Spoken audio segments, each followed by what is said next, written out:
Jam 9 malam, aku nekat datang ke rumah calon mertuaku yang membenciku. Tapi di jalan, aku menolong seorang pria tua korban begal. Aku sama sekali tidak tahu, pria itu adalah seorang pria yang akan merubah seluruh hidupku. Karena, sebelum ceritanya dimulai, silahkan tulis di kolom komentar dari daerah mana saja teman-teman yang menonton cerita ini. Jangan lupa like dan subscribe agar channel ini bisa semakin berkembang dan bisa mempersembahkan cerita yang lebih menarik lagi. Tasya adalah seorang wanita muda yang hidupnya dipandu oleh dua hal. Jilbab yang ia kenakan sebagai cerminan hatinya, dan kesederhanaan yang ia jalani sebagai prinsip. Dia bukan berasal dari keluarga kaya. Hidupnya dihabiskan di sebuah rumah kecil di gang sempit. Namun hatinya tidak pernah sempit. Dia bekerja sebagai staf administrasi di sebuah perusahaan kecil, mengumpulkan rupiah demi rupiah untuk membantu ibunya dan membiayai sekolah adiknya. Baginya, kehormatan dan harga diri adalah kekayaan yang sesungguhnya. Namun, kekayaan hati itu sedang diuji. Cintanya pada Yuda adalah sebuah anugerah yang datang tanpa permisi. Yuda adalah antitesis dari dunia Tasya. Dia adalah putra tunggal Pak Santoso, pemilik Santoso Group, salah satu konglomerasi terbesar di negeri ini. Mereka bertemu setahun lalu di sebuah acara bakti sosial yang tidak sengaja dihadiri Yuda. Yuda langsung terpesona oleh ketulusan dan cara Tasya berbicara, yang sederhana namun penuh makna. Yuda, yang dibesarkan dalam kemewahan, menemukan kejujuran yang langka pada diri Tasya. Dia tidak pernah memandang Tasya rendah. Justru dia merasa Tasya adalah pelengkap jiwanya. Masalahnya, cinta mereka tidak direstui. Dinding penghalang itu berdiri kokoh, berwujud seorang wanita bernama Ibu Hartini. Ibu Hartini, ibunda Yuda, adalah seorang sosialita kelas atas yang mengukur segalanya dengan materi. Baginya, pernikahan adalah sebuah aliansi bisnis, sebuah cara untuk memperluas jaringan dan mempertahankan status. Kehadiran Tasya, seorang gadis berhijab dari gang sempit yang datang dengan motor tua, adalah sebuah penghinaan besar bagi harga dirinya. Ibu Hartini memimpikan seorang menantu dari keluarga konglomerat lain, bukan seorang gadis yang menurutnya hanya mengincar harta. Tasya sudah berkali-kali merasakan betapa tajamnya lidah Ibu Hartini. Pertemuan pertama mereka adalah sebuah bencana. Yuda, dengan polosnya, membawa Tasya ke acara keluarga.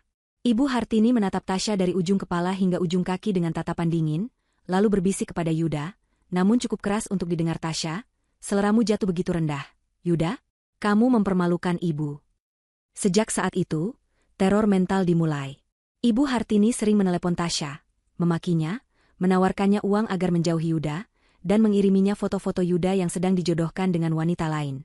Yuda selalu membela Tasya. Dia berulang kali bertengkar hebat dengan ibunya. Ibu tidak mengerti. Tasya adalah wanita terbaik yang pernah aku temui. Hatinya bersih, tidak seperti teman-teman sosialita ibu, seru Yuda dalam satu perdebatan mereka. Tapi Ibu Hartini tidak peduli. Hati bersih tidak bisa membayar tagihan. Ibu tidak akan pernah merestui gadis miskin itu. Di tengah konflik ini, ada satu sosok yang belum pernah Tasya temui. Pak Santoso, ayah Yuda. Menurut Yuda, ayahnya adalah orang yang sangat baik, bijaksana, dan pekerja keras. Berbeda total dengan ibunya. "Ayah pasti akan suka kamu, Tasya," kata Yuda meyakinkan. "Dia sama sepertimu, memulai segalanya dari nol. Dia tidak sombong seperti ibu." Namun, Pak Santoso sangat sibuk. Urusan bisnis di luar negeri membuatnya hampir tidak pernah ada di rumah.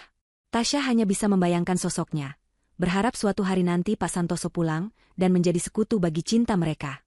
Ketegangan memuncak sore itu. Tasya sedang membereskan meja kerjanya saat ponselnya berdering. Nomor asing, tapi dia punya firasat buruk. Dia mengangkatnya. "Halo? Tasya?" Suara dingin dan angkuh itu menusuk telinganya. Itu suara Ibu Hartini. Tasya langsung duduk tegap. "Iya, Bu Hartini." "Selamat sore," jawab Tasya gugup. "Aku tidak punya waktu untuk basa-basi," kata Ibu Hartini tajam. "Aku mau kita bicara. Berdua saja. Malam ini, jam 9 tepat, datang ke rumah saya." Tasya terdiam. Jantungnya berdebar kencang. "Jam 9 malam? Kenapa mendadak sekali, Bu? Dan kenapa malam sekali? Kamu pikir kamu siapa? Berani mempertanyakan waktuku?" bentak Ibu Hartini. "Jam 9 adalah satu-satunya waktu luangku untuk mengurusi masalah sepele sepertimu. Kalau kamu memang serius dengan anakku, buktikan kamu punya nyali untuk menemuiku. Kalau tidak, anggap saja hubunganmu dengan Yuda selesai malam ini." Ancaman itu jelas. Ibu Hartini melanjutkan, dan satu hal lagi. Datang sendiri. Jangan coba-coba bawa Yuda. Jangan beritahu dia sedikitpun. Aku tahu kalau kamu berani mengadu padanya. Ini urusan wanita. Mengerti? Telepon langsung ditutup bahkan sebelum Tasya sempat menjawab. Tasya mematung, menatap ponsel di tangannya. Ini adalah ultimatum. Undangan jam 9 malam, sendirian, tanpa Yuda. Ini terasa seperti sebuah jebakan. Apa yang direncanakan wanita itu? Apakah ini adalah tes terakhir? Atau sebuah skenario untuk mempermalukannya habis-habisan? Tasya menarik napas panjang. Dia menatap fotonya bersama Yuda di layar ponsel. Dia mencintai Yuda, sangat mencintainya. Dia tidak akan menyerah hanya karena gertakan. Meskipun dia takut, dia harus datang. Dia harus menghadapi Ibu Hartini secara langsung. Dia lelah terus dianggap remeh. Dia akan membuktikan bahwa cintanya tulus, bukan karena harta. Dia memantapkan hatinya. Dia akan datang, tepat jam 9 malam, sendirian. Dia pulang ke rumah, mandi, dan sholat maghrib. Dia berdoa lama sekali, memohon kekuatan dan perlindungan. Dia membuka lemari, memilih pakaian terbaiknya, sebuah gamis sederhana berwarna biru lembut, dipadu dengan jilbab senada. Dia ingin terlihat sopan dan menghargai undangan itu, meskipun cara mengundangnya sangat tidak sopan. Dia berdandan tipis, sekadar agar tidak terlihat pucat. Dia menatap cermin. Kamu bisa, Tasya, gumamnya pada dirinya sendiri. Dia melirik jam. Pukul 8 malam. Masih ada 1 jam. Dia memutuskan untuk tidak makan malam, perutnya terasa mual karena tegang. Dia hanya minum air putih. Dia memeriksa motor metik tuanya, memastikan bensinnya cukup. Motor itu adalah satu-satunya kendaraannya, saksi bisu perjuangan hidupnya. Dan malam ini, motor itu akan membawanya ke sebuah pertemuan yang akan mengubah nasibnya selamanya. Pukul 8.30 malam. Tasya menyalakan mesin motornya. Suara mesin yang sedikit kasar itu memecah keheningan gang rumahnya. Angin malam terasa menusuk, lebih dingin dari biasanya. Atau mungkin, itu hanya perasaan Tasya yang sedang kalut. Dia mengenakan jaket jeans tipis di atas gamisnya, mencoba menahan hawa dingin sekaligus rasa gugup yang semakin menjadi. Dia menarik napas sekali lagi, lalu memutar gas motornya perlahan, meninggalkan rumahnya menuju kawasan elit tempat Yuda tinggal. Saat dia baru saja keluar dari gang, ponselnya bergetar di saku jaketnya. Tasya menepikan motornya sejenak. Nama, Yuda, tertera di layar. Jantung Tasya berdesir hebat. Haruskah dia mengangkatnya? Dia teringat ancaman Ibu Hartini, jangan beritahu Yuda. Tapi dia juga benci berbohong pada kekasihnya. Setelah berpikir sepersekian detik, dia memutuskan untuk mengangkatnya. Dia akan mencoba berbohong seminimal mungkin. Halo, sayang. Kamu di mana? Suara Yuda terdengar hangat dan seperti biasa, penuh perhatian. Aku di rumah. Kok? Baru selesai sholat? Bohong Tasya. Suaranya sedikit bergetar. Oh, syukurlah, kata Yuda. Aku cuma mau cek. Perasaanku tidak enak seharian ini. Ibuku aneh sekali hari ini, diam saja tapi tatapannya tajam. Aku takut dia merencanakan sesuatu. Dada Tasya terasa sesak. Yuda sangat peka. Mungkin beliau hanya lelah. Elak Tasya. Mungkin, jawab Yuda, terdengar tidak yakin. Ya sudah, kamu istirahat ya. Jangan lupa kunci pintu. Aku hanya ingin dengar suaramu. Aku mencintaimu, Tasya. Aku juga mencintaimu, Yuda, jawab Tasya, nyaris menangis karena rasa bersalah. Dia segera menutup telepon sebelum Yuda menyadari keanehan dalam suaranya. Bohong ini terasa pahit di lidahnya, tapi dia tidak punya pilihan. Dia harus menghadapi ini sendirian. Tasya melanjutkan perjalanannya. Jalanan Jakarta di malam hari cukup ramai, namun semakin dia bergerak menuju kawasan perumahan elit di selatan, jalanan semakin lengang. Butuh waktu 30 menit untuk sampai di gerbang utama kompleks perumahan. Satpam di pos jaga menatapnya dengan pandangan sedikit meremehkan ketika melihat Tasya, seorang wanita berhijab dengan motor metik tua, menyebutkan alamat kediaman Santoso. Namun, setelah dia menyebutkan namanya dan berkata sudah ada janji, satpam itu akhirnya membukakan palang pintu. Kawasan perumahan itu seperti dunia yang berbeda. Jalanannya mulus, diterangi lampu-lampu taman yang cantik. Rumah-rumah di kiri kanan jalan begitu besar dan megah, seperti istana-istana kecil. Jauh berbeda dengan lingkungan rumahnya. Tasya menelan ludah, mencoba mengenyahkan rasa rendah diri yang tiba-tiba muncul. Dia terus memacu motornya, mengikuti petunjuk arah menuju klaster paling mewah. Rumah Yuda berada di bagian paling ujung, di sebuah jalan buntu yang besar. Tasya melihat jam di dashboard motornya. Pukul 9:07. Dia akan sedikit terlambat jika harus memutar lewat jalan utama klaster. Tiba-tiba dia teringat jalan pintas. Yuda pernah menunjukkannya sekali. Sebuah jalan kecil di samping taman, yang jarang dilewati mobil karena agak gelap, namun bisa memotong waktu tempuh hampir 5 menit. Jalan itu tembus langsung ke dekat rumah Yuda. Mengingat Ibu Hartini sangat ketat soal waktu, Tasya memutuskan mengambil jalan pintas itu. Dia tidak ingin memberi alasan lagi pada wanita itu untuk memarahinya karena terlambat. Dia membelokkan motornya ke jalan kecil yang terbuat dari paving block itu. Jalan itu benar-benar gelap. Seperti yang dia ingat, lampu taman di sini hanya ada beberapa dan jaraknya berjauhan. Rimbunnya pepohonan di kedua sisi jalan membuat suasana semakin sunyi dan sedikit mencekam. Tasya mulai merasa menyesal. Seharusnya dia tetap di jalan utama. Dia menambah kecepatan motornya sedikit, ingin cepat-cepat keluar dari jalanan seram ini. Tiba-tiba, dari jarak sekitar 20 meter di depannya, lampu motor Tasya menyorot sesuatu yang ganjil. Sebuah mobil sedan hitam mewah berhenti dalam posisi yang aneh, sedikit menyerong ke pinggir jalan. Salah satu pintu belakangnya terbuka. Tasya refleks mengurangi kecepatan. Jantungnya mulai berdebar. Apakah itu mobil rusak? Atau, saat motornya semakin dekat, lampu motornya menangkap pemandangan yang membuatnya membeku. Sekitar 10 meter di depan mobil itu, tergeletak sesosok tubuh di atas aspal. Seorang pria. Tasya langsung mengerem mendadak.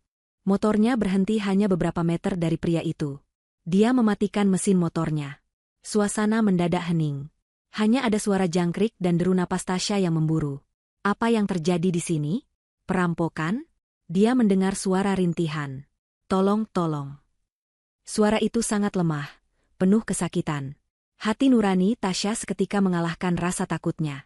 Dia tidak bisa meninggalkan orang yang butuh bantuan. Dia menyalakan lampu senter di ponselnya, standar motornya, lalu memberanikan diri melangkah mendekat.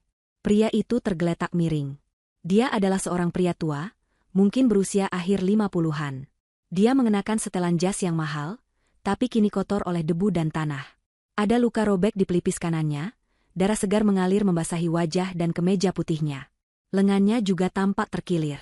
Dia menatap Tasya dengan mata yang setengah terpejam, menahan sakit. "Pak, Bapak tidak apa-apa?" tanya Tasya panik. Dia berjongkok di samping pria itu.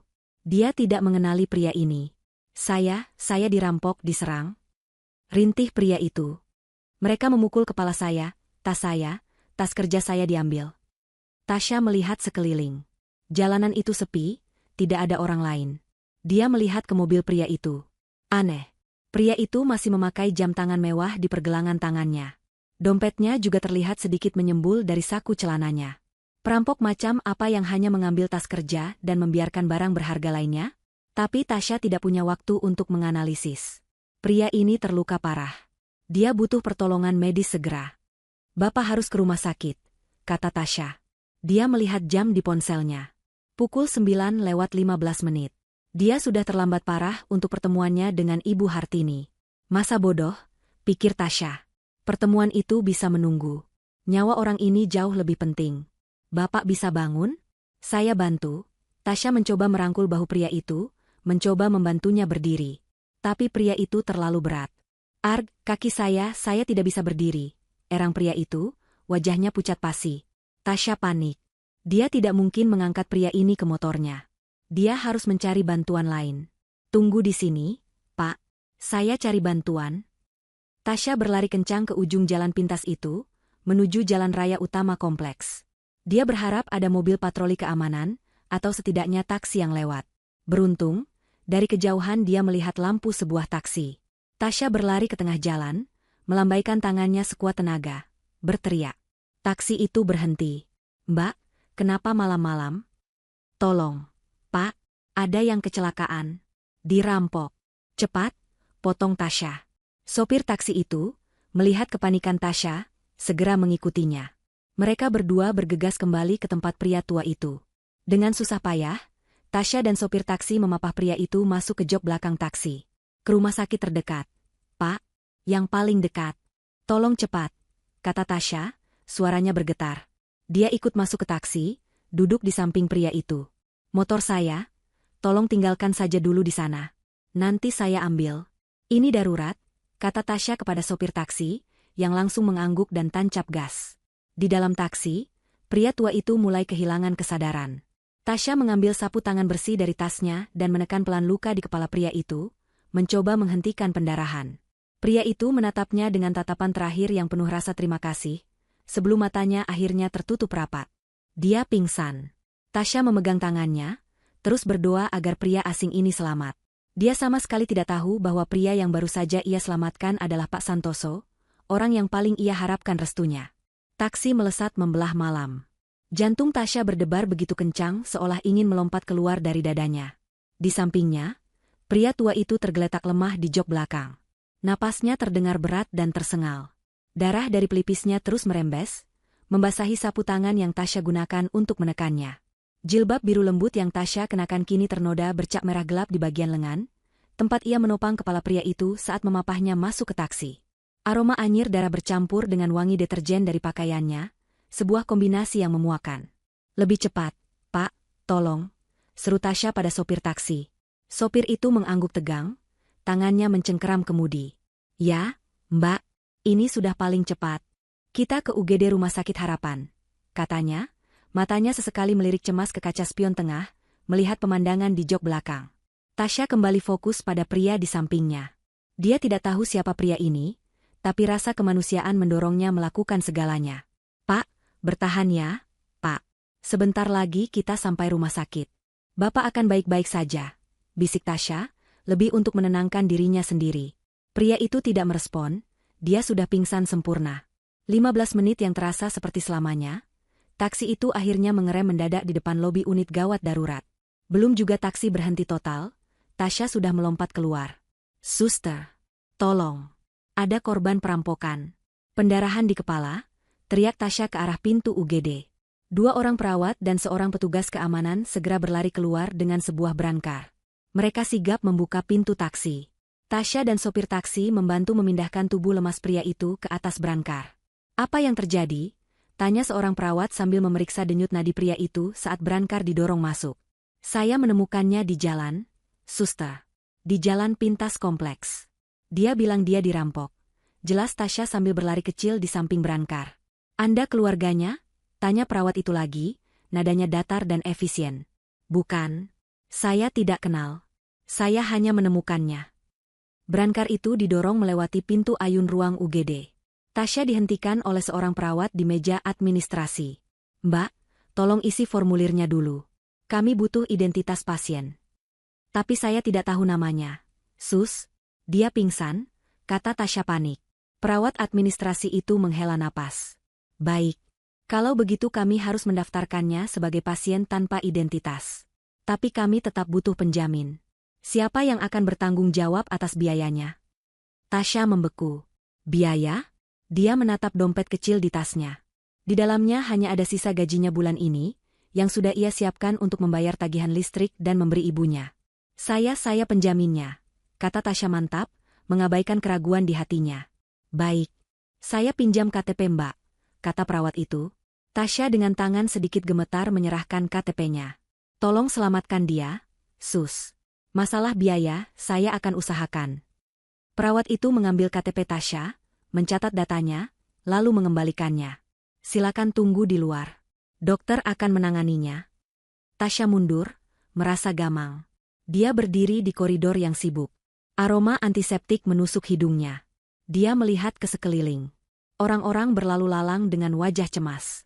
Di sudut lain, seorang ibu menangis terseduh-seduh. Tasya terduduk di kursi tunggu yang terbuat dari logam dingin. Dia menatap tangannya yang bergetar. Masih ada sisa darah kering di sela-sela kukunya. Dia baru tersadar. Jam. Dia melirik jam dinding di koridor. Pukul 9:45 menit. Ya Tuhan. Ibu Hartini. Tasya memejamkan matanya. Dia seharusnya berada di rumah mewah wanita itu 3/4 jam yang lalu. Dia bisa membayangkan wajah murka Ibu Hartini. Wanita itu pasti mengira Tasya pengecut, tidak berani datang. Dia pasti sedang menertawakan Tasya, menganggapnya tidak punya nyali. Seluruh skenario penghinaan yang mungkin terjadi di rumah itu, kini berganti dengan skenario yang lebih buruk. Ibu Hartini akan memiliki amunisi baru untuk menghancurkan hubungannya dengan Yuda.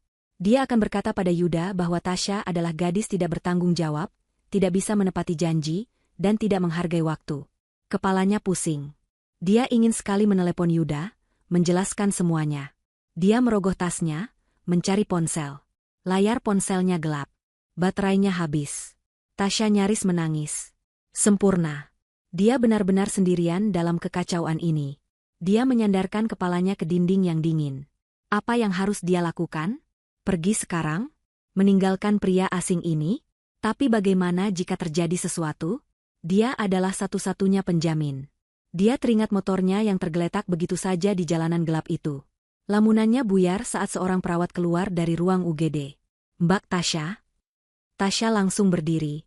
Ya, suster. Bagaimana keadaannya? Perawat itu menatapnya dengan serius. Kondisi pasien kritis. Ada dugaan pendarahan internal di otak akibat benturan keras. Kami harus segera melakukan CT scan. Tapi setelah itu, kemungkinan besar dia harus segera dioperasi. Operasi. Kata itu terdengar mengerikan. Lakukan apa saja, sus. Tolong selamatkan dia, kata Tasya lirih. Masalahnya, lanjut perawat itu, polisi akan segera datang. Ini prosedur untuk kasus penyerangan. Mbak harus memberikan keterangan. Mohon jangan kemana-mana dulu. Polisi. Satu lagi masalah menumpuk. Tasya terduduk kembali. Malam ini sepertinya tidak akan berakhir. Dia menatap pintu ruang UGD yang tertutup rapat, berdoa dalam hati untuk keselamatan pria asing di dalamnya, dan pada saat yang sama, berdoa untuk keselamatan cintanya sendiri yang kini terasa berada di ujung tanduk.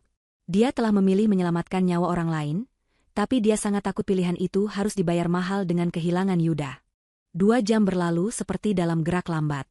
Tasya masih duduk di kursi logam yang sama. Rasa dingin dari kursi itu seakan menjalar ke tulang punggungnya, menambah rasa kaku pada tubuhnya yang lelah. Dia sudah mencuci tangannya di wastafel toilet, mencoba menghilangkan noda darah, tapi bayangan merah itu seakan menempel di ingatannya. Jilbabnya yang ternoda sudah ia coba bersihkan dengan tisu basah, namun hanya membuatnya semakin berantakan. Seorang dokter muda berwajah lelah keluar dari ruang UGD dan menghampirinya. Mbak Tasya, penjamin pasien tanpa identitas? Ya, dok. Saya, Tasya berdiri dengan sigap, jantungnya berdebar. Dokter itu menghela napas panjang. Hasil CT scan sudah keluar. Dugaan kami benar. Pasien mengalami pendarahan hebat di dalam rongga kepalanya. Hematoma epidural. Tekanannya menekan otaknya. Kita harus segera melakukan operasi kraniotomi untuk mengeluarkan gumpalan darah itu. Jika tidak, dalam beberapa jam ke depan, pasien bisa tidak tertolong. Tasya menelan ludah yang terasa pahit. Operasi. Ya, dan kami butuh persetujuan. Masalahnya, kami tidak bisa menghubungi keluarganya. Pasien tidak membawa identitas apapun saat diperiksa, kata dokter itu. Tapi, dok, saya sudah bilang. Saya bukan keluarganya. Saya hanya menemukannya. Ulang Tasya, suaranya bergetar. Dokter itu menatapnya dengan tatapan tajam namun penuh pengertian. Saya tahu, Mbak Tasya. Tapi ini situasi darurat. Kami terikat prosedur. Kami tidak bisa mengoperasi tanpa persetujuan tertulis. Dalam kondisi seperti ini, Anda yang membawanya, Anda yang mendaftarkannya sebagai penjamin. Secara hukum sementara, Anda adalah wali daruratnya. Mata Tasya membulat. Jadi, maksud dokter? Saya butuh tanda tangan Anda di surat persetujuan tindakan medis ini. Ini adalah satu-satunya kesempatan pasien untuk selamat. Saya tahu ini beban berat.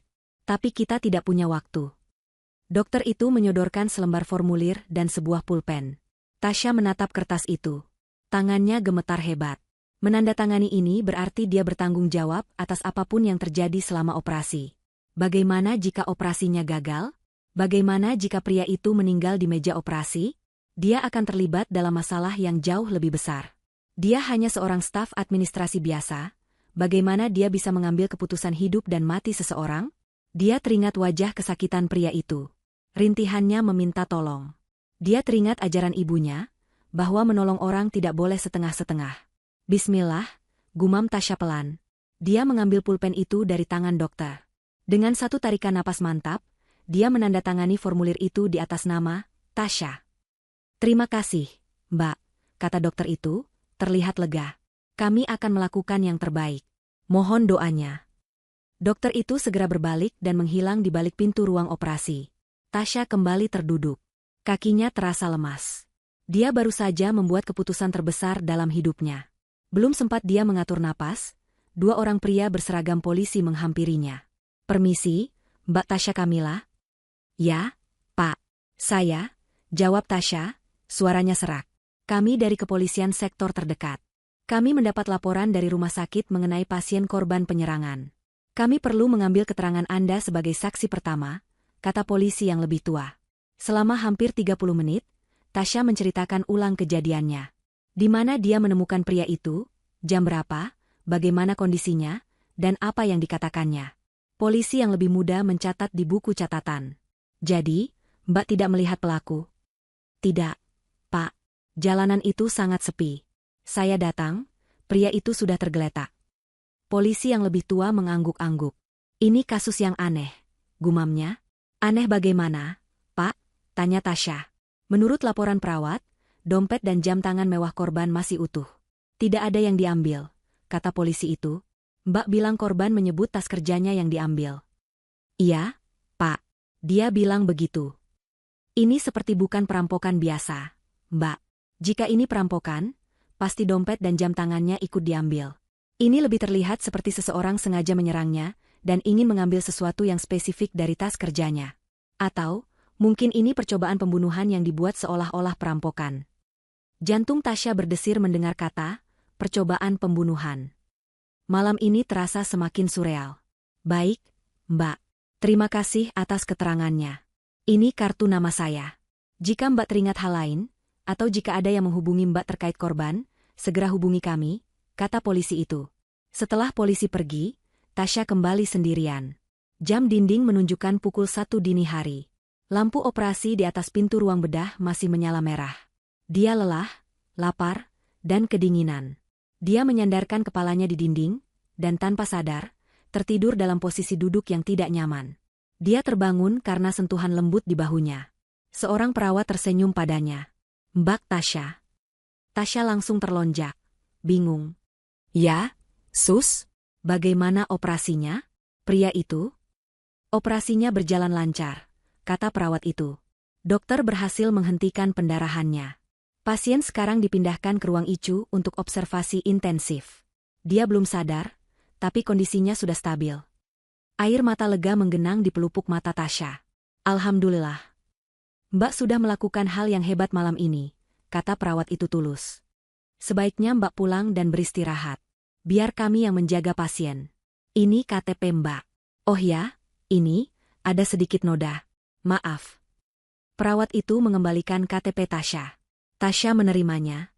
Pukul 2:30 pagi. Dia harus pulang. Dia berjalan keluar rumah sakit.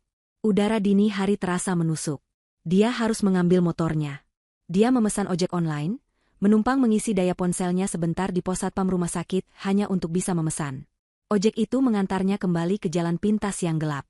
Motornya, syukurlah, masih ada di sana, terparkir di pinggir jalan seperti saksi bisu dari semua drama yang terjadi. Dia membayar ojek, lalu menyalakan motornya. Perjalanan pulang terasa sangat panjang. Pikirannya kosong. Dia sampai di rumahnya hampir pukul 3 pagi. Ibunya sudah tertidur pulas.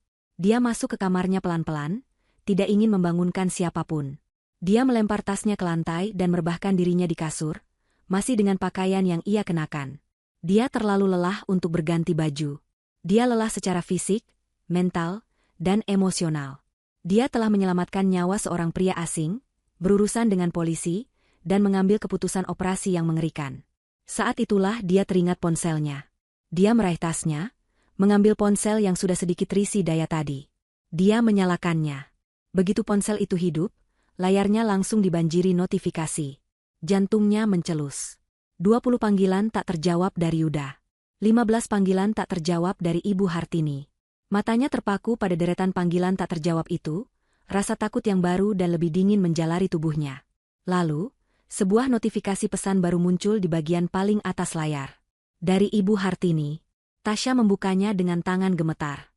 Pesan itu singkat, dingin, dan menusuk. "Dasar perempuan tidak tahu diri. Tidak punya nyali. Permainanmu selesai. Jangan pernah temui Yuda lagi."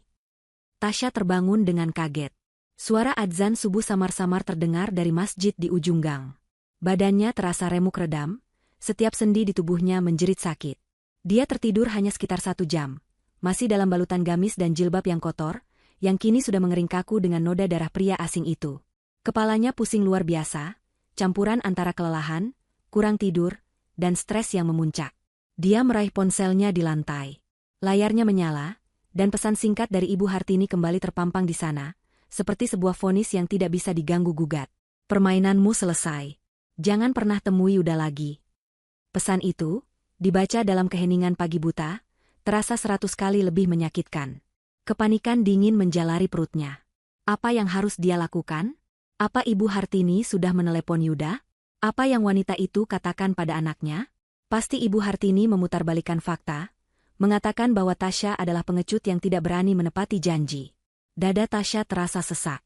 Dia tidak bisa membiarkan ini terjadi. Ini bukan hanya soal cintanya pada Yuda, ini soal harga dirinya. Dia tidak bersalah.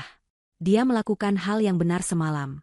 Dia tidak bisa membiarkan perbuatan baiknya malah menjadi senjata untuk menghancurkannya. Dia harus menjelaskan. Dia harus bertemu Ibu Hartini.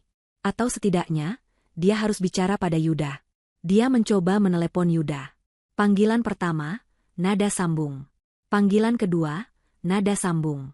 Panggilan ketiga, langsung dialihkan ke kotak suara. Jantung Tasya mencelos. Apakah Yuda mematikannya? Atau, apakah Ibu Hartini yang mematikannya?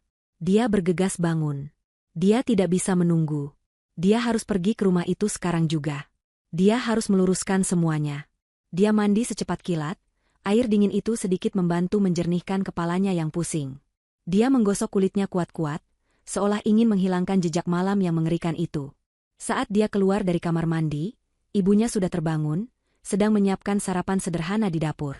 Loh, Tasya, kamu, semalam kamu pulang jam berapa? Ibu tidak dengar suaramu, tanya ibunya, menatap putrinya dengan cemas. Tasya terdiam.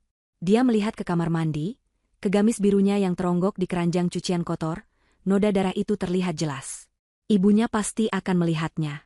Aku pulang sangat malam, Bu. Ada urusan mendadak. Bohong Tasya. Ibunya berjalan mendekat, tatapannya penuh selidik. Urusan apa sampai selarut itu? Kamu baik-baik saja, Nak? Wajahmu pucat sekali. Tasya tidak bisa menahannya lagi. Dia memeluk ibunya erat, air matanya tumpah. Ibu, aku takut, bisiknya. Takut kenapa? Nak? Cerita sama ibu, kata ibunya, mengelus punggung putrinya. Tasya menceritakan semuanya. Tentang undangan jam 9 malam, tentang pria yang ia tolong, tentang rumah sakit, tentang operasi, dan tentang pesan ancaman Ibu Hartini pagi ini. Dia tidak menceritakan detail operasinya, hanya bahwa dia harus menunggu sampai pagi. Wajah ibunya berubah dari cemas menjadi tegar.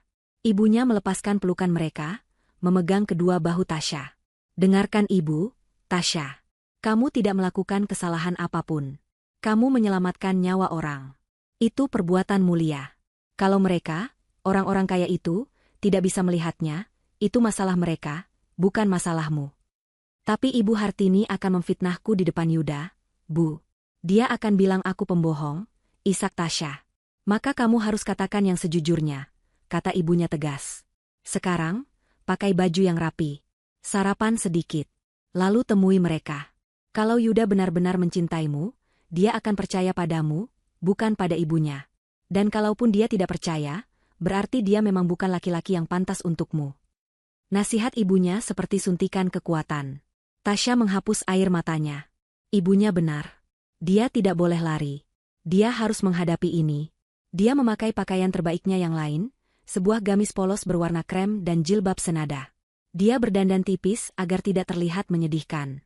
Dia sarapan beberapa suap roti, memaksakan diri meski perutnya mual. Dia mencium tangan ibunya, dan dengan hati yang sedikit lebih mantap, dia keluar. Pukul 8 pagi. Dia menyalakan motornya. Perjalanan kali ini terasa berbeda. Tadi malam gelap dan mencekam. Pagi ini terang benderang, namun terasa lebih mengintimidasi. Dia akan memasuki sarang singa di siang hari bolong. Dia tiba di gerbang kompleks elit itu. Satpam yang berjaga adalah orang yang sama dengan yang semalam menatapnya curiga. Kali ini, tatapan satpam itu lebih dari curiga. Itu adalah tatapan menghina. Mau cari siapa lagi, Mbak? Tanyanya ketus. Saya Tasya. Saya mau bertemu Ibu Hartini, jawab Tasya, mencoba terdengar tenang.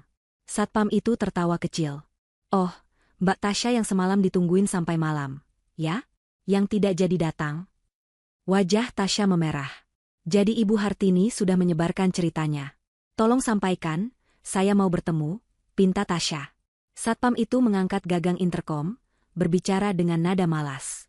Pak, ini ada Mbak Tasya di depan. Yang semalam? Oh, baik, Pak.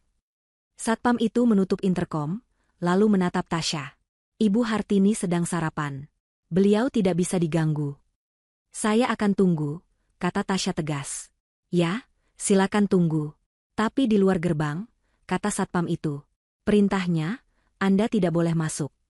Hati Tasya seperti diremas. Di luar gerbang? Di pinggir jalan? Tapi itu peraturannya, Mbak, kata Satpam itu, lalu kembali ke posnya, mengabaikan Tasya. Tasya memarkir motornya di pinggir jalan, di luar gerbang kompleks. Dia berdiri di sana, di bawah sinar matahari pagi yang mulai terasa menyengat. Dia merasa seperti pengemis. Mobil-mobil mewah berlalu lalang, menatapnya dengan pandangan aneh. Seorang wanita berhijab berdiri sendirian di depan gerbang kompleks mewah. Dia menelan ludah, menahan rasa malu yang membakar. 1 jam berlalu. Pukul 9. Tasya masih berdiri. Kakinya mulai pegal. Tenggorokannya kering. 1 jam lagi. Pukul 10. Panas matahari semakin terik. Jilbabnya mulai terasa gerah. Dia bersandar pada motornya, nyaris menyerah. Tiba-tiba ponselnya berdering. Yuda. Tasya buru-buru mengangkatnya. Yuda. Tasya. Astaga, kamu kemana saja? Aku telepon kamu dari semalam tidak bisa. Aku khawatir setengah mati. Suara Yuda terdengar panik dan marah. Yuda, dengarkan aku, ponselku mati semalam. Ada kejadian? Kejadian apa? Kejadian apa yang lebih penting dari janjimu sama ibuku? Kamu tahu apa yang dia katakan padaku pagi ini? Dia bilang kamu pengecut. Dia bilang kamu tidak berani datang karena kamu takut ketahuan belangmu. Aku membelamu, Tasya. Aku bertengkar hebat dengannya. Tapi kamu sendiri yang membuat posisiku sulit. Hati Tasya hancur mendengar tuduhan itu. Yuda, itu tidak benar. Aku datang semalam. Aku dalam perjalanan ke rumahmu. Lalu kenapa kamu tidak sampai? Kenapa kamu tidak menelepon? Tuntut Yuda. Aku menolong korban begal di jalan pintas dekat rumahmu. Dia terluka parah. Aku membawanya ke rumah sakit. Aku di sana sampai jam 3 pagi. Jelas Tasya, suaranya bergetar menahan tangis. Hening sejenak di seberang telepon. Korban begal? Ulang Yuda, nadanya sedikit melembut. Ya, Yuda. Aku bisa buktikan. Aku sekarang ada di depan kompleks rumahmu. Tapi ibumu tidak mengizinkanku masuk. Aku disuruh menunggu di luar gerbang, di pos satpam, seperti penjahat. Apa? Suara Yuda meledak. Kamu di pos satpam? Sejak kapan? Sejak jam 8 pagi tadi, Yuda. Kurang ajar, geram Yuda. Tunggu di sana, aku datang. Telepon ditutup. Tasya gemetar. Dia tidak tahu harus senang atau takut. Beberapa menit kemudian, dari kejauhan, dia melihat Yuda berlari dari arah rumahnya menuju gerbang. Wajah Yuda memerah karena marah. Dia berdebat sengit dengan satpam, yang akhirnya membuka gerbang kecil untuk pejalan kaki. Yuda berlari ke arah Tasya, langsung memeluknya. Maafkan aku, sayang. Maafkan aku tidak tahu. Yuda. Tasya menangis di pelukan Yuda. Ayo, Yuda melepaskan pelukannya, menggenggam tangan Tasya. Kita temui ibu. Kamu harus jelaskan ini di depannya. Dia harus tahu. Yuda menarik tangan Tasya, membawanya masuk melewati gerbang. Satpam tadi hanya bisa menunduk takut. Tasya berjalan, atau lebih tepatnya diseret, oleh Yuda. Mereka berjalan cepat menyusuri jalanan aspal yang mulus itu, menuju rumah besar di ujung jalan. Menuju ke sarang singa. Mereka tiba di pintu depan yang megah. Pintu itu terbuka. Di dalam lobi yang luas, berdiri Ibu Hartini. Dia sudah tidak memakai pakaian santainya. Dia mengenakan setelan kerja berwarna merah marun yang mahal, rambutnya disanggul sempurna, wajahnya dirias tanpa celah. Dia menatap Tasya dengan tatapan paling dingin yang pernah Tasya lihat. "Oh," desis Ibu Hartini, suaranya menggema di ruangan itu. "Jadi, pahlawan kesiangan ini akhirnya tiba juga. Dengan pengawalnya." "Ibu, cukup," bentak Yuda. "Tasya punya penjelasan. Ibu harus dengar." Ibu Hartini tersenyum sinis. Dia melipat tangannya di dada. "Penjelasan? Baik. Aku sedang punya waktu 5 menit." Dia menatap Tasya dari ujung kepala sampai ujung kaki. "Silakan. Buat aku terkesan dengan dongengmu. Cerita apa yang sudah kamu siapkan hari ini?" Ruang tamu itu terasa seperti arena pertarungan. Udara di dalamnya dingin, bukan hanya karena pendingin ruangan yang disetel rendah, tapi juga karena aura permusuhan yang pekat memancar dari Ibu Hartini. Wanita itu duduk di sofa tunggal yang paling besar, seperti seorang ratu di singgasananya. Dia menatap Tasya dengan dagu terangkat, matanya menyipit, menunggu. Yuda berdiri di samping Tasya, menggenggam erat tangan kekasihnya, seolah ingin menyalurkan kekuatan. "Tasya, jelaskan pada ibu. Ceritakan semua yang kamu alami semalam," kata Yuda, suaranya terdengar tegang. Tasya menelan ludah. Dia menatap lurus ke mata Ibu Hartini. "Selamat pagi, Bu Hartini. Maafkan saya." "Tidak perlu basa-basi," potong Ibu Hartini, suaranya tajam. "Langsung ke bagian di mana kamu mengarang cerita." Wajah Yuda mengeras. "Ibu, aku mohon." Tasya menarik napas. "Semalam, saya dalam perjalanan ke sini untuk memenuhi undangan ibu, tepat sebelum jam 9. Saya lewat jalan pintas di samping taman, untuk menghemat waktu." "Jalan pintas," cibir Ibu Hartini. "Sudah kuduga. Hanya orang rendahan yang mencari jalan pintas." Tasya mengabaikan hinaan itu. "Di jalan itu, saya menemukan seorang pria tergeletak di jalan. Dia korban begal. Kepalanya bocor, berdarah banyak sekali. Dia terluka parah." "Oh, ya? Korban begal? Di kompleks perumahan paling aman di Jakarta? Cerita yang menarik," kata Ibu Hartini, senyum sinisnya semakin lebar. "Saya tidak berbohong, Bu." Suara Tasya mulai bergetar. "Dia minta tolong. Saya tidak mungkin meninggalkannya. Saya menghentikan taksi dan membawanya ke UGD Rumah Sakit Harapan." Ibu Hartini tertawa. Bukan tawa riang, tapi tawa dingin yang mengejek. "Hahaha, Rumah Sakit Harapan? Luar biasa.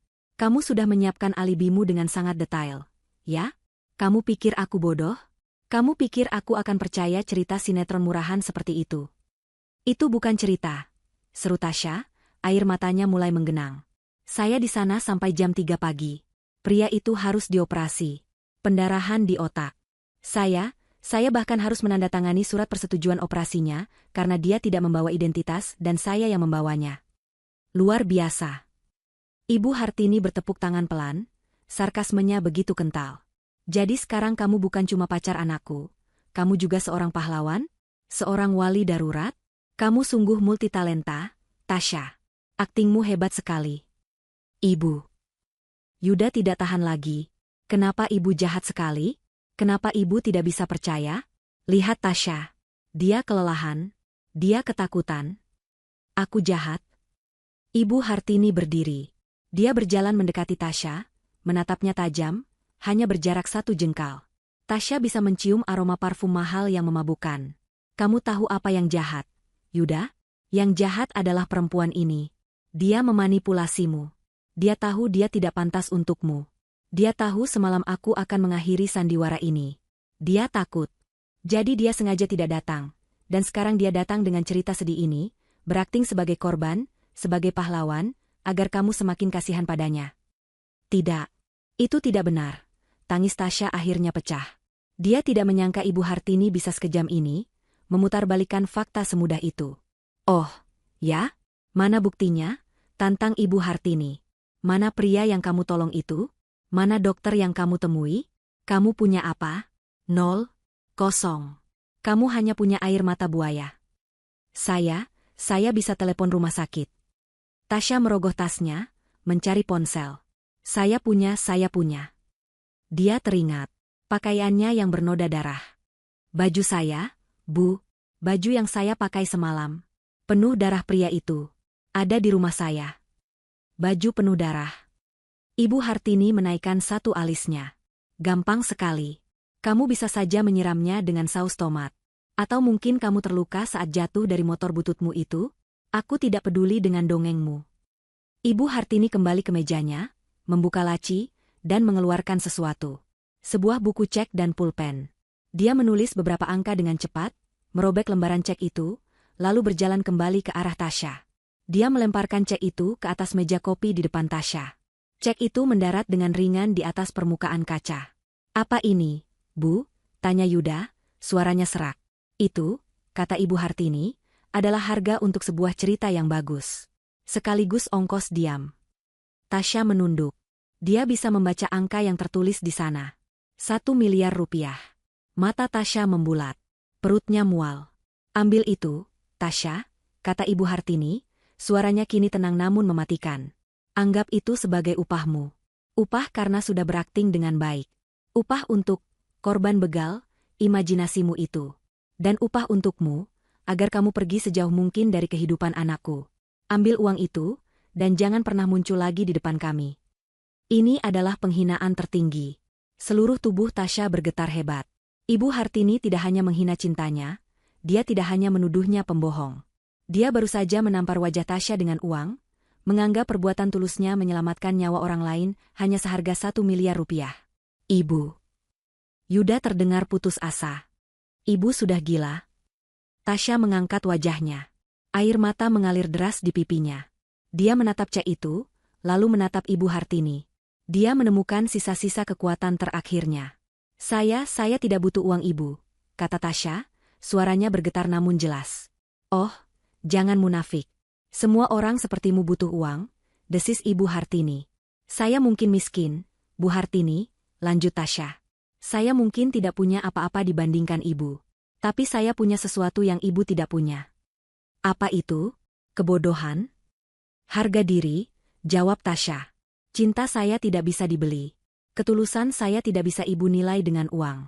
Dan perbuatan saya menolong orang lain semalam, itu murni karena kemanusiaan.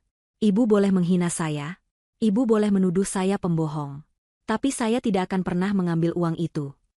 Tasya menyeka air matanya dengan kasar. Dia menatap Yuda, yang menatapnya dengan pandangan campur aduk antara sakit hati, kagum, dan putus asa. Yuda, maafkan aku. Aku tidak bisa, lirihnya. Dia berbalik, tidak lagi sanggup berada di ruangan itu. Dia berjalan cepat menuju pintu keluar. Tasya, tunggu, teriak Yuda, hendak mengejarnya. Biar dia pergi, Yuda, perempuan itu. Bentak Ibu Hartini. Berhenti. Sebuah suara baru terdengar di ruangan itu. Suara yang berat, serak, dan penuh wibawa, meskipun terdengar lemah. Langkah Tasya terhenti. Yuda membeku. Ibu Hartini menoleh kaget ke sumber suara. Di puncak tangga marmer yang megah, berdiri seorang pria. Dia mengenakan jubah mandi sutra, memegangi pegangan tangga dengan satu tangan. Kepalanya diperban tebal, persis di bagian pelipis kanan. Wajahnya pucat dan tampak bengkak di beberapa bagian. Dia berjalan tertatih-tatih, satu langkah demi satu langkah menuruni tangga. Jantung Tasya serasa berhenti berdetak. Matanya membelalak. Dia mengenal pria itu. Dia sangat mengenali wajah itu, meskipun kini dalam kondisi yang berbeda. Itu adalah pria yang dia tolong di Jalan Pinta semalam. Pria yang pingsan di pangkuannya. Pria yang operasi otaknya baru saja dia tanda tangani. Pria itu menatap lurus ke arah Tasya. Yuda adalah yang pertama bersuara, nadanya penuh keterkejutan dan kebingungan. Ayah? Apa yang ayah lakukan di sini? Kenapa kepala ayah diperban? Bukankah ayah seharusnya masih di Singapura? Keheningan yang pecah di ruang tamu itu terasa lebih memekakan daripada teriakan manapun. Semua mata tertuju pada sosok di tangga. Pak Santoso. Wajahnya pucat, langkahnya tertatih, satu tangannya memegang erat pegangan tangga, dan kepalanya terbalut perban putih yang kontras dengan jubah mandi sutranya. Yuda mematung, pertanyaan, bukankah ayah seharusnya masih di Singapura, menggantung di udara, tak terjawab. Tasya berdiri kaku di dekat pintu, napasnya tertahan di tenggorokan. Dia tidak bisa salah lihat. Itu adalah pria yang ia tolong. Pria asing yang nasibnya ia pertaruhkan dengan tanda tangannya. Pria yang ia sangka tidak akan pernah ia temui lagi, kini berdiri di sana. Tapi reaksi yang paling mengerikan bukanlah milik Tasya atau Yuda. Reaksi itu adalah milik Ibu Hartini. Saat suara Pak Santoso terdengar, Senyum sinis di wajah Ibu Hartini langsung lenyap, seolah disiram air es. Wajahnya yang tadi merah padam karena marah, dalam sekejap berubah menjadi pucat pasi. Lebih pucat dari dinding di belakangnya. Matanya membelalak ngeri, menatap sosok di tangga itu bukan sebagai suami, tapi sebagai hantu. Tangannya yang tadi terlipat angku di dada, kini terkulai lemas di sisinya. Dia mundur selangkah, lalu selangkah lagi, bibirnya terbuka sedikit seolah ingin menjerit, tapi tidak ada suara yang keluar. Dia gemetar hebat, sangat kentara, sampai-sampai anting berlian di telinganya bergetar hebat. Dia tahu suaminya seharusnya tidak berada di sana. Dia tahu suaminya seharusnya sudah mati. Ayah. Yuda akhirnya menemukan suaranya. Dia berlari ke kaki tangga. Ayah. Apa yang terjadi? Kenapa ayah bisa di sini? Kenapa kepala ayah diperban? Ayah baik-baik saja? Rentetan pertanyaan itu keluar tanpa jeda. Pak Santoso tidak langsung menjawab Yuda. Matanya masih menatap lurus ke satu titik. Dia menatap Tasya. Pandangannya yang semula sedikit bingung karena efek obat bius pasca operasi, kini berubah menjadi fokus. Dia mengenali wajah itu. Wajah penuh kecemasan yang ia lihat terakhir kali di bawah cahaya lampu jalan yang redup. Wajah yang ia lihat di ruang UGD sebelum matanya tertutup. Kamu. Suara Pak Santoso serak dan lemah, tapi cukup untuk didengar di ruangan yang hening itu. Dia mengulurkan tangannya yang tidak memegang pegangan tangga ke arah Tasya. Gadis-gadis yang menolong saya. Tasya tersentak. Dia menunjuk dirinya sendiri dengan ragu. Saya, Pak. Yuda menoleh bolak-balik antara ayah dan kekasihnya. Dia adalah orang yang paling bingung di ruangan itu. Apa? Ayah kenal Tasya? Menolong ayah? Maksudnya apa ini? Pak Santoso mulai menuruni tangga, satu persatu, dengan sangat perlahan. Setiap langkah tampak menyakitkan. Yuda segera berlari menaiki beberapa anak tangga untuk memapah ayahnya. Ayah, hati-hati. Ayah sakit, kata Yuda, paniknya terdengar jelas. Saya baik-baik saja, Yuda. Lepaskan, kata Pak Santoso, suaranya kini lebih tegas. Dia menepis pelan tangan anaknya. Dia ingin turun dengan kekuatannya sendiri. Dia akhirnya sampai di lantai dasar. Dia berdiri di tengah lobi, napasnya sedikit terengah. Yuda berdiri di sampingnya, siap menopang. Tasya masih membeku di dekat pintu. Dan Ibu Hartini masih di tempatnya, menempel di dinding di dekat meja, seolah ingin menyatu dengan tembok. Pak Santoso menatap Tasya lagi. Tatapannya kini penuh kejelasan. Kamu semalam di jalan pintas, katanya. Air mata Tasya akhirnya lolos. Dia mengangguk cepat. Bapak, pria yang di jalan itu, pria yang saya bawa ke rumah sakit itu Bapak? Suaranya pecah. Ya, Nak, jawab Pak Santoso lembut. Panggilan, Nak, itu bagaikan sebuah pelukan hangat. Kamu menyelamatkan nyawa saya. Yuda terhuyung. Dia menatap Tasya, lalu ke ayahnya. Jadi, cerita Tasya benar? Korban begal itu, ayah? Wajah Yuda berubah dari bingung menjadi ngeri. Dia mengerti sekarang. Semuanya terhubung. Alasan Tasya tidak datang semalam. Alasan Tasya dituduh pembohong. Itu semua karena dia sedang menyelamatkan nyawa ayahnya sendiri. Yuda menatap ibunya dengan pandangan yang sulit diartikan. Pak Santoso kini mengalihkan perhatiannya. Dia berjalan pelan melewati Yuda. Tatapannya kini terkunci pada istrinya. Ibu Hartini tersentak saat tatapan mereka bertemu. Hartini, kata Pak Santoso. Suaranya rendah dan dingin, tidak ada lagi kehangatan di sana. Kenapa? Kenapa kamu terlihat sangat ketakutan melihat suamimu pulang?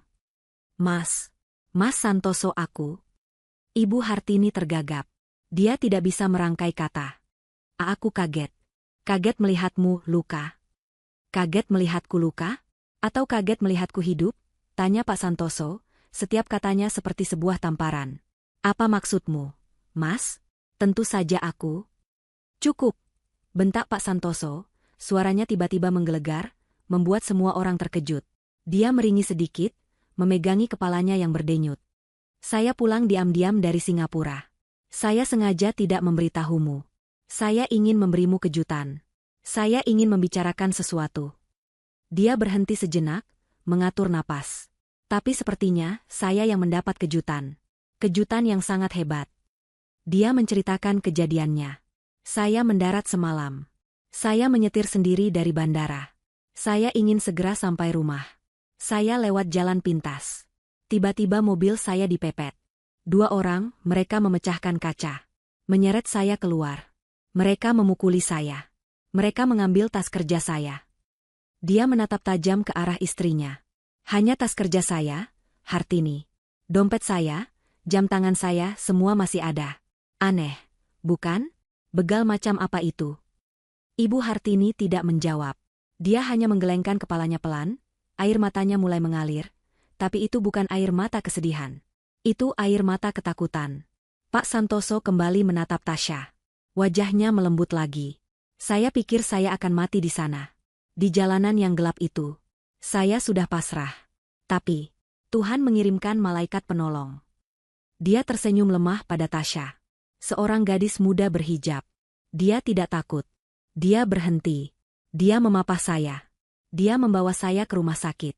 Saya ingat dia menandatangani surat operasi saya. Dia menyelamatkan saya.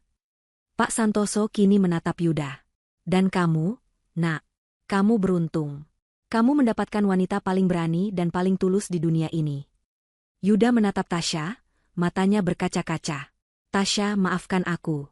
Maafkan aku meragukanmu. Dan kamu, Hartini, Pak Santoso berbalik lagi ke istrinya. Wanita yang kamu hina.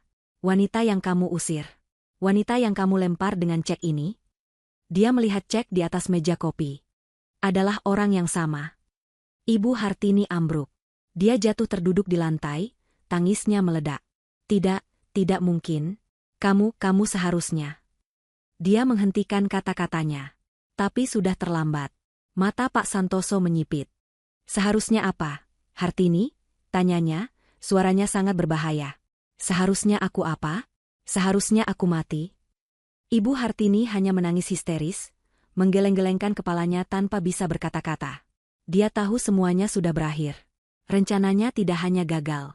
Rencananya gagal dengan cara yang paling ironis dan menghancurkan. Tepat di puncak ketegangan itu, bel rumah berbunyi. Bukan bunyi bel yang sopan. Bunyinya ditekan berkali-kali, panjang, dan penuh otoritas. Seorang asisten rumah tangga berlari tergopoh-gopoh membuka pintu. Beberapa detik kemudian, 2 orang polisi berseragam masuk ke lobi. Di belakang mereka, berjalan seorang pria berwajah tegas mengenakan kemeja batik. Tasya mengenalinya.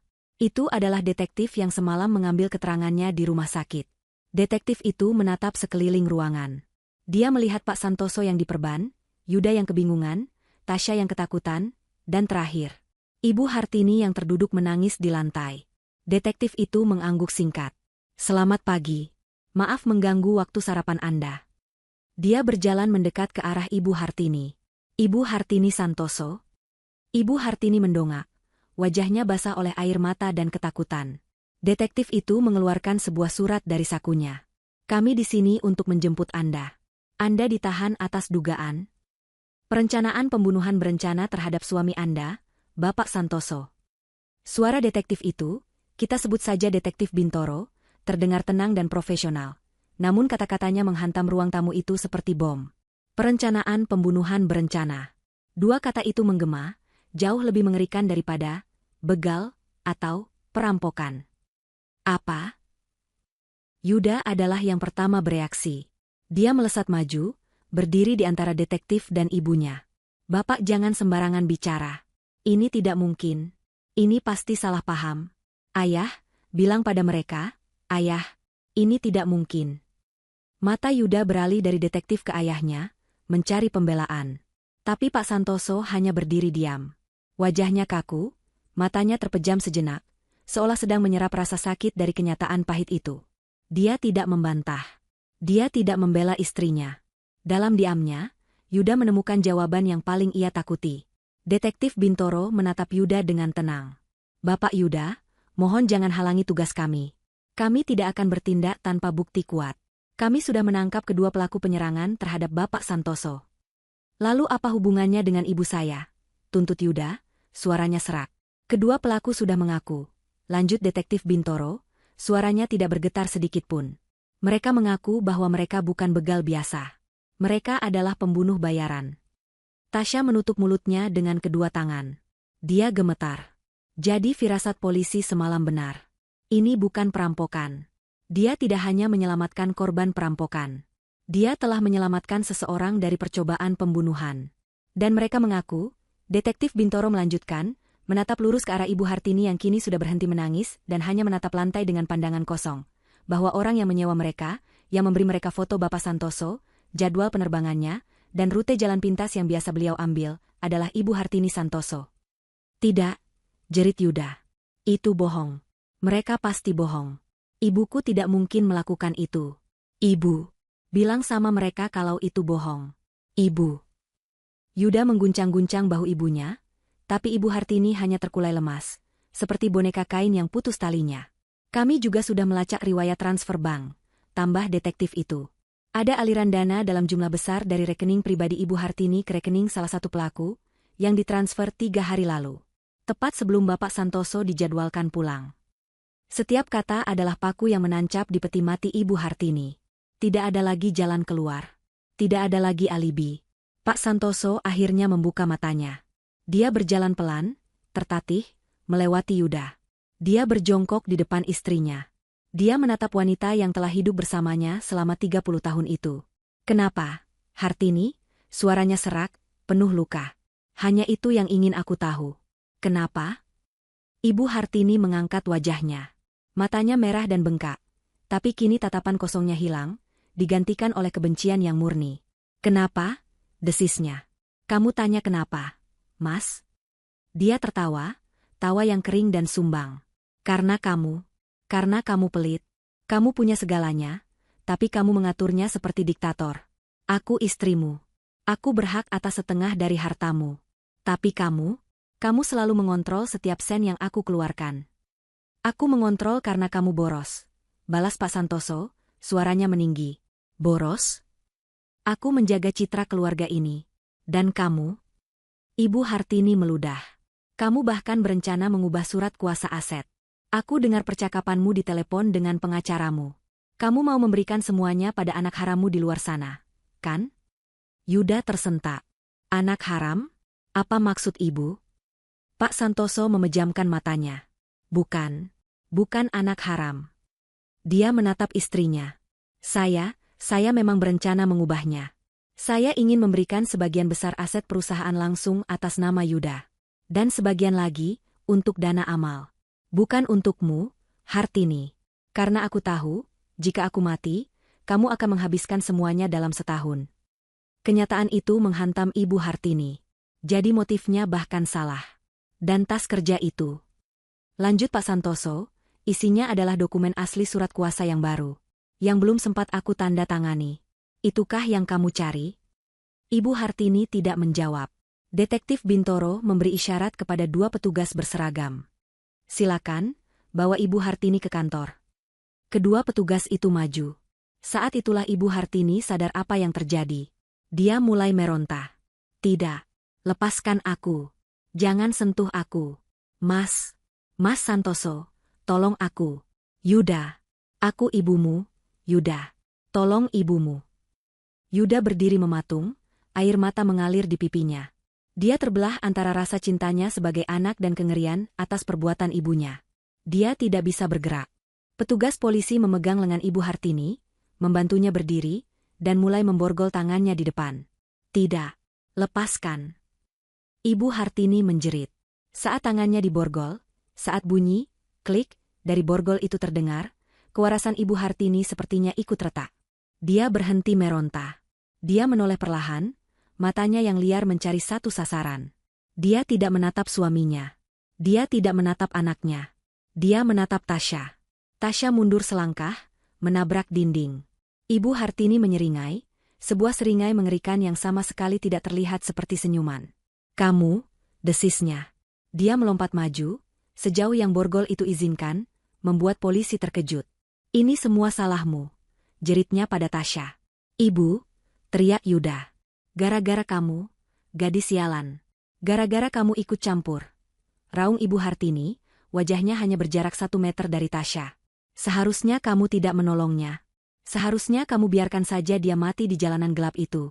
Kalau kamu tidak ada, semua rencanaku akan berhasil. Aku akan kaya, dan dia akan mati. Ini semua salahmu. Kamu yang menghancurkan semuanya. Aku kutuk kamu. Jeritan penuh kebencian itu menggema di seluruh rumah. Pengakuan terakhirnya, yang diucapkan di depan polisi dan semua orang, adalah paku terakhir yang menyegel nasibnya. Dia tidak hanya mengakuinya, dia membanggakannya, dan dia menyalahkan orang yang berbuat baik. "Cukup," teriak detektif Bintoro. "Bawa dia. Cepat." Petugas polisi menarik Ibu Hartini yang masih meronta, dan meneriakkan kutukan pada Tasya. Dia diseret keluar dari rumah megah itu, disaksikan oleh para pelayan yang menatap ngeri dari kejauhan. Pintu depan tertutup. Dan keheningan yang tersisa, jauh lebih berat daripada sebelumnya. Suara pintu depan yang ditutup oleh petugas polisi terdengar, seperti bantingan palu hakim, mengakhiri sebuah era. Di lobi yang megah itu, yang beberapa saat lalu dipenuhi oleh jeritan kebencian dan pengakuan yang mengerikan, kini tercipta sebuah kekosongan yang hampa. Jeritan terakhir Ibu Hartini yang menyalahkan Tasya masih terngiang-ngiang di telinga mereka bertiga. Yuda adalah yang pertama bergerak, tapi gerakannya tidak terkontrol. Dia tersandung langkahnya sendiri dan meninju pilar marmer besar di sampingnya. "Arg, tidak." Itu bukan teriakan kemarahan, tapi teriakan kesakitan yang datang dari lubuk jiwa. Tangannya pasti sakit, tapi rasa sakit di hatinya jauh lebih menyiksa. Dia merosot ke lantai, menyandarkan punggungnya ke pilar itu, dan menundukkan kepalanya di antara kedua lututnya. Bahunya berguncang hebat. Dia tidak menangis, dia terisak tanpa suara, sebuah isakan yang menandakan kehancuran total. Ibunya. Wanita yang melahirkannya. Wanita yang selama ini ia bela, yang ia pikir hanya sombong dan angkuh, ternyata adalah monster berdarah dingin. Seorang perencana pembunuhan. Dan targetnya adalah ayahnya sendiri. Kebenaran itu terlalu berat untuk ditanggung. Seluruh hidupnya, seluruh pandangannya tentang keluarganya, hancur berkeping-keping dalam satu pagi. Tasya berdiri terpaku di dekat dinding, di tempat Ibu Hartini meneriakkan kutukannya. Dia masih gemetar. Dia ingin pergi. Dia merasa tidak seharusnya ada di sini, menyaksikan kehancuran sebuah keluarga dari dalam. Ini terlalu pribadi, terlalu menyakitkan. Dia adalah orang asing yang terseret ke dalam inti badai. Dia menatap Yuda yang hancur di lantai, dan hatinya ikut sakit.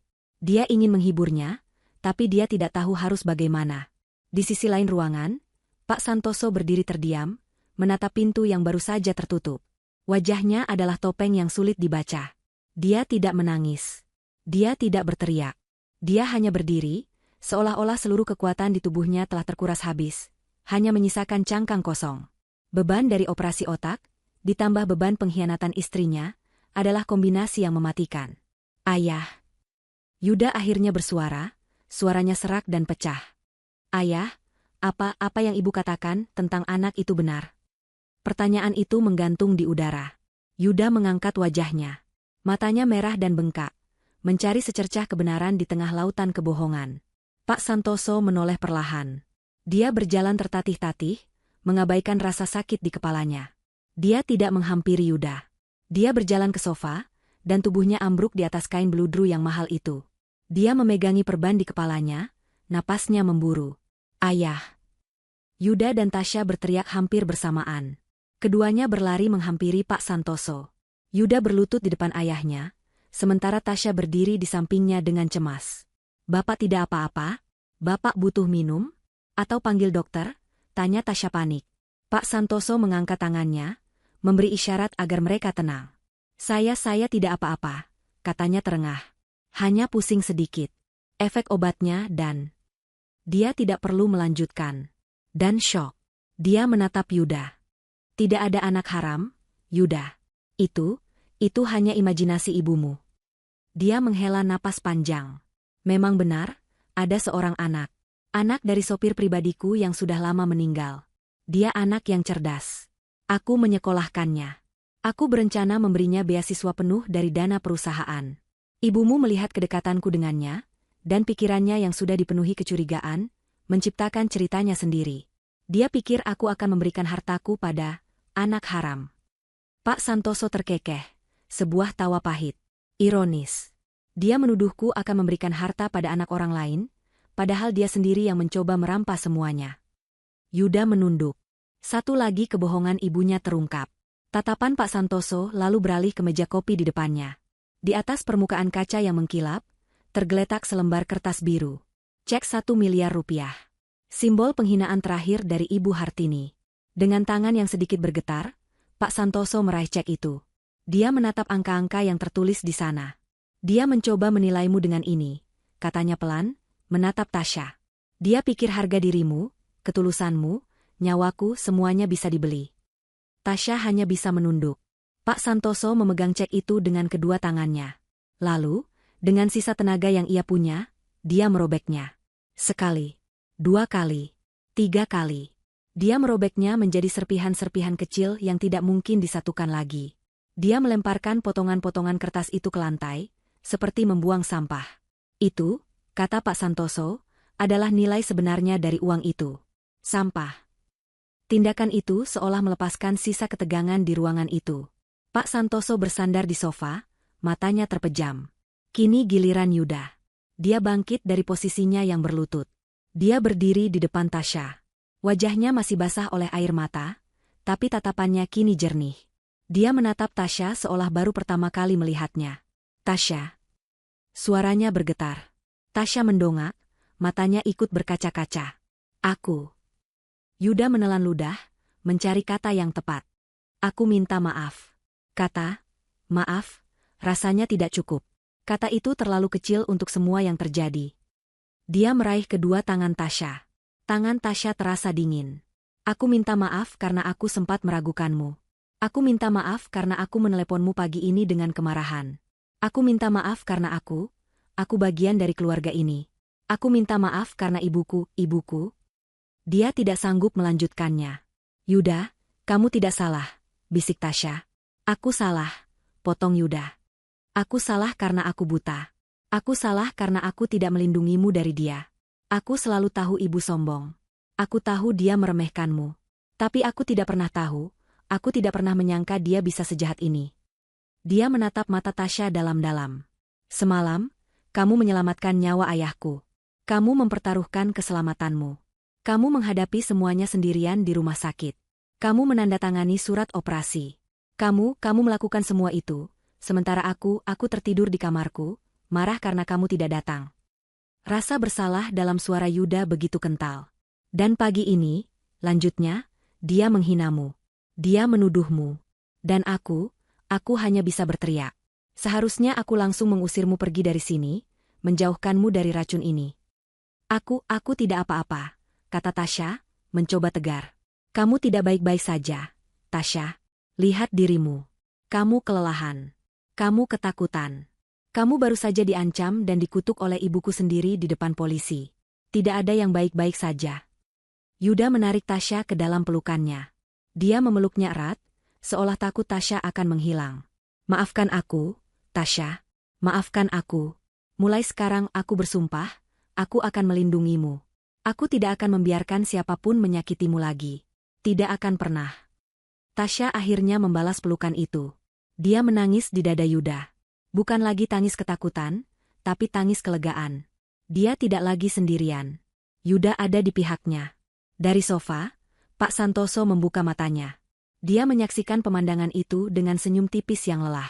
Tasya, panggilnya pelan. Yuda dan Tasya melepaskan pelukan mereka, menoleh ke arah Pak Santoso. Nak, kata Pak Santoso pada Tasya. Saya berhutang nyawa padamu. Saya tidak tahu bagaimana cara membalasnya. Apapun yang kamu minta. Saya tidak minta apa-apa, Pak, potong Tasya cepat. Saya ikhlas. Saya hanya melakukan apa yang harus saya lakukan. Pak Santoso tersenyum. Saya tahu. Itulah yang membuatmu sangat berharga. Kamu tidak seperti dia. Dia tidak perlu menyebut nama Hartini. Kamu tulus. Dia menghela napas. Saya butuh istirahat. Luka di kepala saya masih berdenyut. Dan hati saya juga. Dia menatap Yuda. Yuda, antar Tasya pulang. Pastikan dia selamat sampai di rumah. Dia sudah melewati malam yang jauh lebih berat dari kita semua.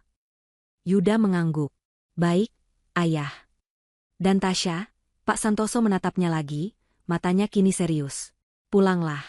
Beristirahatlah. Kamu pasti lelah. Temui ibumu, tenangkan dia. Tapi besok atau lusa, saat kamu siap, saya ingin kamu datang lagi. Tasya ragu. Untuk apa, Pak? Saya ingin datang ke rumahmu, kata Pak Santoso. Saya ingin bertemu dengan ibumu secara resmi. Saya ingin berterima kasih padanya, karena telah membesarkan putri yang luar biasa. Dan saya ingin melamarmu. Secara resmi. Untuk Yuda. Jika kamu dan ibumu masih bersedia menerima kami. Mata Tasya membelalak. Ini lebih dari sekadar restu. Ini adalah permintaan maaf. Ini adalah kehormatan. Saya. Tasya tidak tahu harus berkata apa. Istirahatlah dulu, kata Pak Santoso lembut. Kita bicarakan masa depan setelah kita semua sembuh. Yuda menggenggam tangan Tasya. Ayo, aku antar kamu pulang. Tasya mengangguk. Dia menatap Pak Santoso sekali lagi, pria yang nasibnya kini terikat begitu erat dengan nasibnya. Dia mengangguk pelan. Bapak juga istirahat. Cepat sembuh, Pak. Saat Yuda membimbing Tasya keluar dari rumah mewah itu, melewati serpihan cek 1 miliar yang berserakan di lantai, Tasya merasa sebuah beban berat terangkat dari bahunya. Badai telah berlalu. Dan di balik awan gelap itu, dia bisa melihat secercah cahaya. 3 hari berlalu. 3 hari itu terasa seperti jeda panjang untuk menarik napas setelah nyaris tenggelam. Tasya menghabiskan waktu di rumah. Dia tidur hampir 20 jam di hari pertama, memulihkan fisik dan mentalnya. Dia menceritakan semuanya kepada ibunya, pelan-pelan, menghilangkan bagian-bagian yang paling mengerikan. Tapi ibunya mengerti. Ibunya memeluknya dan berkata, "Kamu sudah melakukan hal yang benar, Nak. Ibu bangga padamu." Berita tentang penangkapan Ibu Hartini Santoso meledak di semua media. Sosialita ternama ditangkap atas percobaan pembunuhan suaminya sendiri. Wajah Ibu Hartini, yang biasanya tersenyum angkuh di halaman majalah Gaya Hidup, kini terpampang di layar televisi, mengenakan baju tahanan oranye, wajahnya pucat dan bengkak karena menangis. Berita itu menjadi santapan publik. Semua teman sosialitanya yang dulu menjilatnya, kini menghilang. Mereka serempak tidak mengenalnya, takut dikaitkan dengan skandal terbesar tahun ini. Pengacara yang ia sewa pun angkat tangan. Bukti terlalu kuat. Pengakuannya di lobi rumahnya sendiri, di depan polisi, adalah paku terakhir. Dia dipastikan akan menghabiskan sisa hidupnya di dalam penjara. Harta yang sangat ia puja, status yang ia junjung tinggi, semuanya lenyap dalam sekejap. Karma telah dibayar kontan, dan rasanya sangat pahit. Bagi Tasya, berita itu hanya menjadi latar belakang dari kehidupannya yang mulai kembali normal. Yuda meneleponnya setiap beberapa jam, sekadar untuk memastikan Tasya baik-baik saja. Dia juga sibuk mengurus ayahnya dan kekacauan di perusahaan. Dengan ditahannya Ibu Hartini, Yuda harus segera mengambil alih banyak hal. Dia terdengar lebih lelah, tapi juga lebih dewasa. Pagi ini, Yuda menelepon lagi. Ayah sudah lebih sehat. Dia keluar dari rumah sakit hari ini. Dan dia ingat janjinya. Dia ingin kami datang ke rumahmu sore ini. Apa boleh? Hati Tasya berdebar. Tentu saja boleh, Yuda. Ini bukan lamaran seperti yang kamu bayangkan, kata Yuda cepat. Ini hanya permintaan maaf resmi. Dan untuk berterima kasih pada ibumu. Aku mengerti, jawab Tasya lembut. Sore itu, gang sempit di depan rumah Tasya mendadak heboh. Sebuah sedan hitam mewah, bukan lagi mobil taksi atau motor butut, berhenti di ujung gang. Pak Santoso, yang masih mengenakan perban tipis di kepalanya tapi sudah memakai kemeja batik rapi, keluar dari mobil. Di sampingnya, Yuda membawa sebuah keranjang buah besar. Mereka berjalan memasuki gang. Tetangga-tetangga berbisik, kaget melihat pemandangan itu. Tasya dan ibunya sudah menunggu di teras rumah mereka yang sederhana. Assalamualaikum, kata Pak Santoso, suaranya terdengar ramah. Waalaikumsalam, jawab Ibu Tasya, mempersilakan mereka masuk. Rumah Tasya sangat kecil dibandingkan satu kamar mandi di rumah Pak Santoso. Tapi rumah itu bersih, rapi, dan hangat. Mereka duduk di ruang tamu sederhana, di atas kursi kayu. Pak Santoso menatap Ibu Tasya. Ibu, katanya, suaranya tulus. Saya Santoso, ayahnya Yuda. Saya tahu, Pak. Silakan diminum, kata Ibu Tasya, menunjuk teh hangat yang sudah ia siapkan. Terima kasih, kata Pak Santoso. Dia tidak langsung minum. Dia menatap Ibu Tasya dengan rasa hormat yang dalam. Saya kesini pertama-tama, saya ingin minta maaf. Ibu Tasya mengerutkan kening. Minta maaf untuk apa, Pak? Saya minta maaf atas nama mantan istri saya. Atas semua hinaan, semua kata-kata kasar, dan semua perlakuan buruk yang telah dia berikan kepada putri Anda, Tasya. Ibu Tasya menatap Tasya, lalu kembali menatap Pak Santoso. Itu sudah berlalu, Pak. Bagi Anda mungkin sudah berlalu, kata Pak Santoso. Tapi bagi saya, itu adalah hutang kehormatan. Dan kedua, lanjutnya, saya datang untuk berterima kasih. Dia menatap Tasya, lalu ke ibunya. Ibu, ibu telah membesarkan seorang putri yang luar biasa. Seorang pahlawan sejati. Tasya tidak hanya menyelamatkan nyawa saya dari pembunuh bayaran. Dia menyelamatkan saya dari pengkhianatan yang paling dalam. Ketulusannya, keberaniannya itu adalah cerminan dari didikan ibu. Air mata menggenang di pelupuk mata ibu Tasya. Dia tidak pernah menyangka akan mendengar pujian seperti itu. Saya berhutang nyawa pada putri Anda, kata Pak Santoso. Dan hutang nyawa tidak bisa dibayar dengan uang. Dia menoleh ke Yuda. Yuda mengangguk, lalu meletakkan sebuah map tebal di atas meja. Apa ini, Pak? Tanya Tasya. Tasya, kata Pak Santoso. Saya tahu kamu tulus. Saya tahu kamu tidak mengharapkan imbalan apapun. Justru karena itulah, kamu pantas mendapatkannya. Mantan istri saya mencoba menyuapmu dengan cek 1 miliar. Saya di sini tidak untuk menyuapmu. Saya di sini untuk berinvestasi. Tasya dan ibunya saling pandang, bingung. Saya sudah mencari tahu tentangmu, kata Pak Santoso. Saya tahu kamu bekerja keras untuk keluargamu. Di dalam map itu, adalah akta sebuah rumah baru di komplek yang layak. Tidak jauh dari sini, atas nama ibumu. Anggap itu sebagai tempat peristirahatan beliau. Ibu Tasya tersentak. Pak, kami tidak bisa. Tolong, Bu. Biarkan saya melakukan ini, kata Pak Santoso. Dan yang kedua, dia mengeluarkan dokumen lain. Ini adalah surat pengalihan aset. Sebagian kecil saham perusahaan yang seharusnya menjadi hak mantan istri saya. Saham itu kini saya alihkan atas namamu, Tasya. Pak. Tasya kaget bukan main. Saya tidak mengerti bisnis. Saya tidak. Kamu tidak perlu mengerti, kata Pak Santoso tersenyum. Anggap ini sebagai jaminan masa depanmu. Ini bukan bayaran. Ini adalah warisan. Saya mewariskan ini padamu, karena kamu telah membuktikan bahwa kamu memiliki hati yang lebih berharga dari semua harta itu. Kamu akan menjaganya dengan baik, tidak seperti dia. Tasya terdiam. Dia menatap Yuda. Yuda tersenyum, mengangguk, seolah berkata, terima saja. Dan yang terakhir, kata Pak Santoso. Dia berdeham, kini menatap Ibu Tasya dengan serius. Saya tahu ini tidak sopan. Tapi saya dan Yuda sudah sepakat. Kami ingin meminta restu Ibu untuk mempersatukan Yuda dan Tasya dalam ikatan pernikahan. Kami tidak akan memaksa. Tapi jika Ibu merestui, kami akan segera mengirimkan lamaran resmi. Yuda menatap Tasya dengan tatapan penuh harap. Tasya menatap ibunya. Ibu Tasya tersenyum di tengah air matanya. Dia menatap Yuda. Jaga putri saya, nak. Jangan pernah sakiti dia. Itu adalah sebuah jawaban, ya. Pernikahan mereka dilangsungkan sebulan kemudian. Bukan pesta mewah yang megah dan penuh kepalsuan seperti yang diinginkan Ibu Hartini. Itu adalah sebuah akad nikah sederhana di masjid dekat rumah baru Ibu Tasya. Hanya dihadiri keluarga dan teman dekat. Pak Santoso, yang sudah pulih total, duduk di samping Ibu Tasya, terlihat seperti dua orang tua yang bahagia menyaksikan anak-anak mereka. Saat Tasya mencium tangan Yuda setelah ijab kabul, dia menatap suaminya. Pria yang cintanya ia perjuangkan. Di belakang Yuda, ia melihat Pak Santoso tersenyum tulus. Tasya tahu, hidupnya telah berubah. Bukan karena harta atau saham yang ia dapatkan. Tapi karena dia telah membuktikan bahwa ketulusan hati, keberanian untuk menolong, dan harga diri, adalah kekayaan yang sesungguhnya. Dan di dunia yang kadang terasa kejam, perbuatan baik tidak pernah sia-sia. Kebaikan akan selalu menemukan jalannya kembali, dalam bentuk restu dan kebahagiaan yang tidak ternilai harganya.